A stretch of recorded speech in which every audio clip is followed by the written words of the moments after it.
Thank you, President Gordon Ross and members of the board and everyone who's joining us.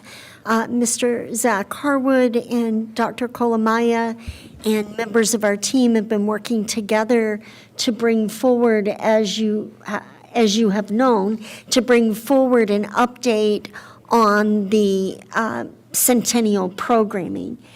Dr. Engelbrich has shared highlights about the physical property, and we'll talk about that more as we move through the summer. I think he has some key and critical updates coming this week as a part of that physical process. What we're here to chat about tonight and convene a conversation is really about the programming. The mission and the vision that we set out several months ago for these gentlemen and all the members of our team to come together and work on is for the programming at Centennial to serve to replace a traditional comprehensive high school model for those students who would benefit from a smaller, personalized plan designed to meet the needs of students, to connect and spark their interest, and to ensure post-secondary success. So we had said from the beginning, we don't want this to be an older traditional model of, forgive the word, alternative education.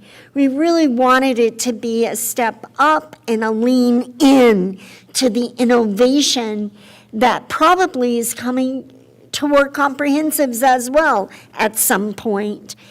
At Centennial Choice, we know it won't just be about accruing credits.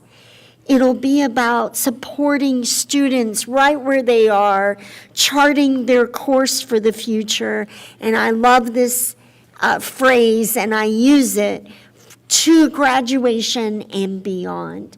So, it's easy for the superintendent to just lay out the challenge, and then good leaders have to come in and do the real work. So I'm really proud of Zach and of Dr. Amaya for their work, and many members of our team have been alongside them.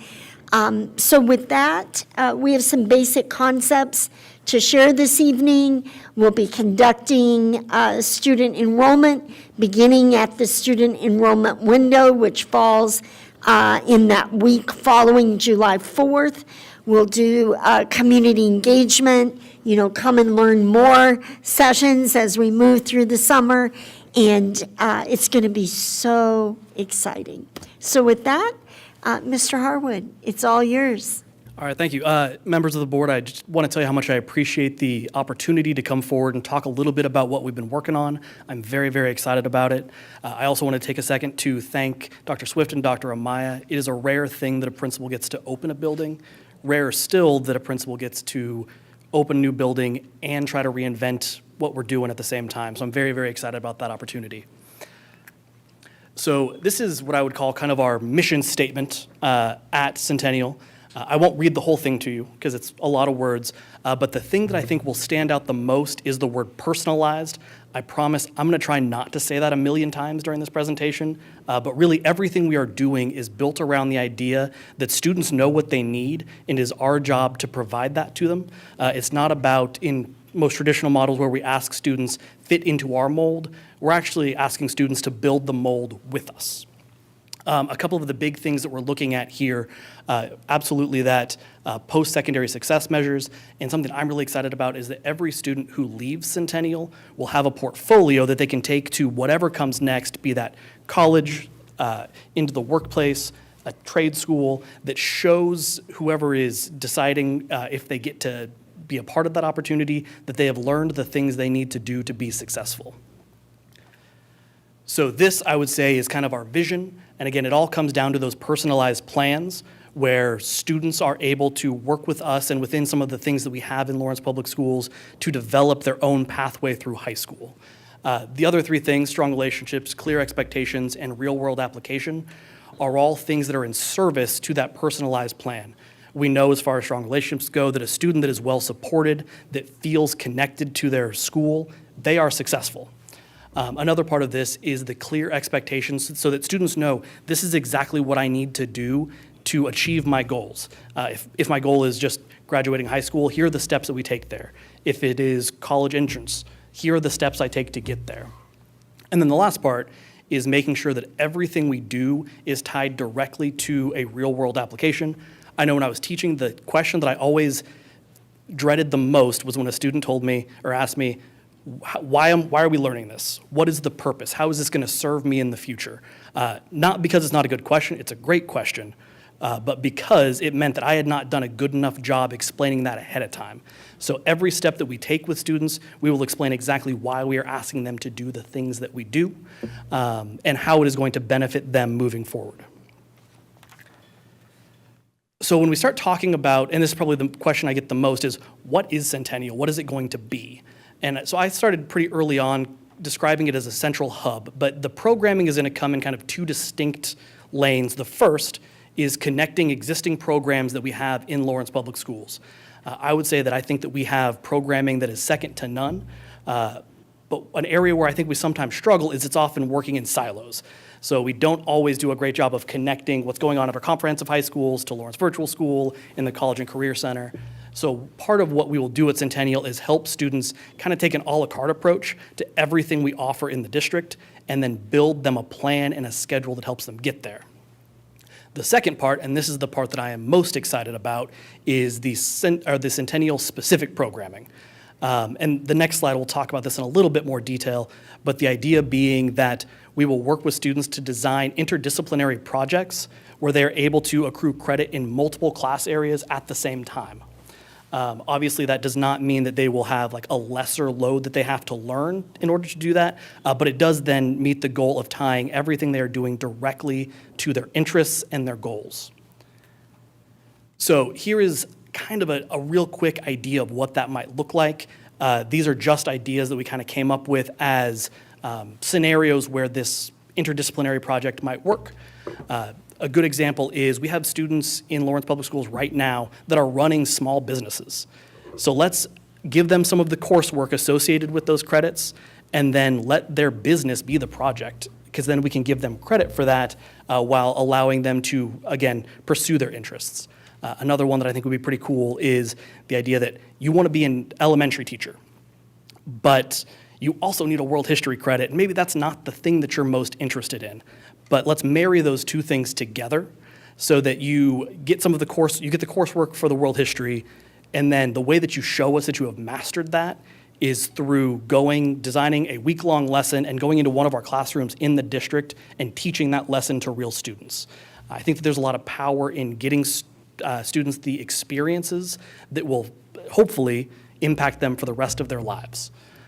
There's also one about civic action. If we have a student who is particularly passionate about a specific policy that either needs to be changed or that maybe doesn't exist yet, giving them the tools to create a new policy and then advocate for that with real stakeholders, tying everything they're doing specifically to that goal.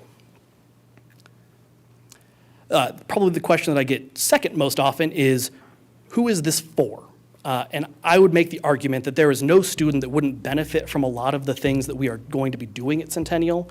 However, I think there are students who will benefit more and for whom the program will be more attractive. It's for those students who, they don't want to be at LHS or Free State all day. They don't want to be at LVS at home. Maybe they are really interested in some of the more innovative things that we're doing. As far as these things that I think are characteristics of a successful student, the two that I think are probably most important is that flexibility and adaptability, because we're going to be asking students to do things that are a little outside the box, and that they are collaborative. It's the partnerships that we're going to have to create with students and families are going to be beyond what I think typically happen, and so we need families that are willing to work with us to make those things a reality. And so another, I guess, kind of common question is, what is it actually going to look like for a student? So a student will be receiving credit in kind of one of three ways, though I will say that all of these bleed together a little bit. Some of it is coursework. That will be things that are kind of traditional. Perhaps they're working through an online self-paced curriculum for a credit that they need, but aren't necessarily the most interested in. Or maybe it is that they are going to Lawrence Higher Free State or LVS. Those will be kind of more traditional models. We'll also be looking at mastery-based assessment, where students are able to show us that they have already mastered the concepts, and then instead of making them sit all the way through a class, if you've shown us that you know it, let's move you on to the next thing. And then all of that will play into those interdisciplinary projects that I talked about, where they are able to engage their interests as well as earn credits again across multiple subjects. So here are a couple of schedules. These are just kind of ideas for what it could look like. The first one is a student who comes to Centennial in the morning, does kind of the core classes that they're taking with us there, and then transitions to either LHS or Free State for the afternoon. The second is one who, a student who maybe just comes to Centennial, that is the only building that they attend, and so they come a little bit later in the day, they work further into the evening. A thing that I would point out here is that not every student's schedule will be the same every day. So for our student on the left, it is very possible that on Monday they come in and they come to Centennial in the morning and then go to LHS or Free State in the afternoon. It is just as likely that on a different day they start their day at LHS or Free State at that 12:50 time and then come to Centennial afterwards and work into the evening. So that flexibility is kind of built in depending on what the student needs. So all of that kind of leads to, what are teachers doing at Centennial? What does that look like? And so one of the things that I've really thought about as we were kind of developing this is, when I was first getting education, we always talked about the need to transition teachers from being the sage on the stage into being more of a mentor, a facilitator. This makes that shift. So instead of providing lecture and whole group instruction, it will really be targeted instruction specifically for what students need, whether that is designing those interdisciplinary projects, providing one-on-one or small group support if perchance we have students that are all working at the same thing at the same time, and then helping to coordinate across different programs, because there will be some logistical finagling that needs to be done if a student is traveling to multiple buildings across the course of the day, so they will help with that. We also kind of started calling them pathway facilitators. The idea here is that on top of just the traditional teaching, they will also be someone who is there to advocate and support for that student. I'll be honest, this is stolen pretty heavily from what we do at LVS with our homeroom teacher model, so that every student has one person that is their primary contact for all of the non-academic stuff, whether that is monitoring progress across the board, setting goals with the student, coordinating across multiple buildings, and most importantly, when things change in students' lives, because we may set some goals that we think this project is going to take 8 or 9 weeks. Sometimes it'll take longer, so we need to adjust those timelines. Sometimes the opposite will be true, and it will go faster than we expect, and so it'll help move students on to the next thing so they can continue to accrue credits at an accelerated rate. But really the big thing is that everyone will have a student in their corner, especially I think at the beginning, with probably looking at a smaller number just to begin. I would actually think that every teacher should know every plan for every student. So this is a little bit of what things might look like from a building perspective as opposed to just the student perspective. So what's going on during the building at different times during the day, especially as we look at having some of those open evening hours that extend past the stop of the traditional school day. So the morning will be very much students who are coming to us at a traditional start time. They might be using district transportation, but they'll check in with their pathway facilitator, they'll work on Centennial coursework, and then go about their day to whatever happens to come next. There's also that afternoon session where students will come in whatever number of hours later they need to, whether that is because they are working in the morning, maybe they are going to one of our comprehensive high schools in the morning. For whatever reason, they're not coming to us till a little bit later in the day. They do their Centennial coursework while they're there, those independent small groups. And then one of the nice things, because we'll be open longer, when the traditional day ends at 3:30 or 4, if they're in the groove and they're feeling good about things, they can just keep moving. They don't have that natural break that students at the traditional high schools have. And then in the evening, we've really started looking at ways that that Centennial can serve not just the Centennial students, but the district at large. So some of the things that we've talked about is the adult diploma completion living at Centennial. We've talked about opportunities to have community gatherings where, say, there is a business partner in the community that wants to come in and talk to students. We can have that at Centennial. We could have students who are working on some credit recovery from who traditionally go to LHS or Free State have a safe place to work in the evening. And to expand on that a little bit, just some other programs that I foresee us maybe integrating into Centennial. The first is, again, acceleration for students who maybe they do the traditional day at a brick and mortar, and then they come to us because they're trying to get a couple extra classes in because they want to graduate. Perhaps they either want to graduate a little bit early or they have some credit recovery that they need to do. We've talked about partnering with Free State and LHS for their night school partnership or programs.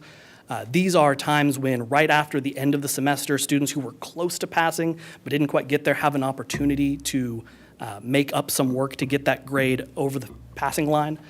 The benefit here is that, say you're a student at Free State and you're playing basketball, the times that Free State is open to do that may not work with your sports schedule. Centennial will provide extra opportunity to come in and get that work done. We're also looking to partner to increase work-based learning opportunities for students. That'll be done in conjunction with our CTE programs. Again, that adult diploma completion, perhaps moving to Centennial. And then I'm a little biased on this, but something that I'm excited about is LVS in-person support for any student, really any student in the district, but particularly for LVS students who need a physical place to come to stay focused, to get some work done. This will be an area where they can come and get support either from LVS staff that have come in to meet them or with Centennial staff if that should be the case. So that brings us to our next steps, which in this case is building a team. We're going to be looking at core teaching staff to hit each of the 4 core areas so that there is support there, mental health supports that are on site to help students with social and emotional needs, obviously a front office staff so that there is someone there to greet students at any time that they happen to arrive. We've talked a little bit about physical health needs. We'll probably share staff with LHS for that.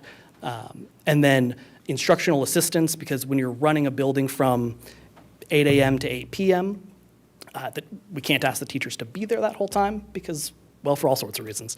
So to help cover some of those gaps so that there is always someone well-versed in what students are doing there to be supportive, whether they are coming in right at 8 a.m. or coming in at, hopefully not coming in right at 8 p.m. because we're trying to close then, but if they're coming in at 6 and still just need a little bit of extra support. So this is just a little breakdown of what the different programs that we will have in Lawrence Public Schools, because a question that we're going to get, I think, is which one is the right fit for my student? And the honest answer is that's probably something that your student has to answer. What is the thing that they are looking for? If they're looking to never come on site anywhere, LVS is probably your fit. If you are looking to work during the traditional school day and you want to primarily be working on that self-paced curriculum, the academy might be what you're after. If you are looking to spend 80% of your day doing kind of the traditional school model, maybe dual enrollment with LHS or Free State and LVS, and then Centennial is really about that kind of a la carte approach for the student who needs a little bit of everything, as well as interest in those interdisciplinary projects. So the next question is, how do we, for anyone that I haven't scared off there, what is the enrollment process? Applications are going to open on July 8th. What that's going to look like is actually very similar to the application process for the academy. We are still working on exactly what the application questions are because I really want to get it a little shorter. It's a little lengthy at this point. But all of those questions are not designed around why didn't the traditional environment work for you. It's all about what is it that you need so that we can figure out how we can best provide that. From there, we will meet with families once we have a team in place and start building draft personalized learning plans. And then hopefully in August, we'll have a good number of students ready to go and we can launch. Very good. Before we wrap, I've asked Dr. Amaya to just put the icing on in terms of innovative programming and kind of that bigger picture and what you feel maybe hasn't been covered. Good evening, Board. I think you did a great job. What I would add is, or maybe just overview again, is just two really walk-away points we want to make here. Is there are a lot of models that are shifting across the country into innovative ways of educating kids, and this is our first attempt of getting that right. There's lots of design thinking. There's lots of different kind of learning journeys. There's lots of different, I think, a project-based learning, gold standard, like cross interdisciplinary type work. There's lots of, this is a very structured program, and it will be a very structured program. I think what's exciting about it, that will be based in real-world learning opportunities for kids. Heavy, heavy, heavy. A lot more than they would get in a traditional setting in a comprehensive high school. There's lots of opportunity for AI integration. There's a lot of that work happening across the country as we speak. So just a flexible campus for innovation. On top of that, it's also a campus that goes 8 to 8. And that in and of itself, and the dynamic that we will have something staffed for different programming needs based on what kids need across all of our campuses, I think is an innovative, just in and of itself. So really those are just the two high-level points that I just want to make sure that we're driving home. And this will take, we're looking for innovative staff. We're looking for people who want to think outside of the box to support kids and getting them through this type of innovative programming. Very good. Thank you both.